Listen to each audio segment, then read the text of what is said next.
Альбумин дейтін оның мысалы белогы бар, мысалы ақзамы. Ол бие сүтінде 1,5 есе көп. Мысалы сиырдың сүтінен. Жалпы денсаулыққа беру сүтінің қымыздың орны жер мен көктей айырмашылық. Қымыз арқылы қоректену, беру сүтін мысалы жан сақтау.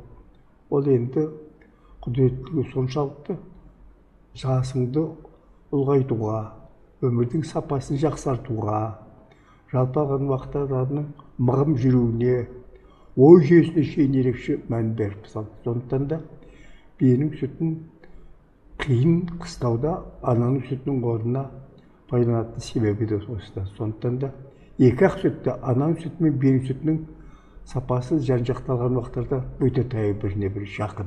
Сиырдың сүті өте қашық.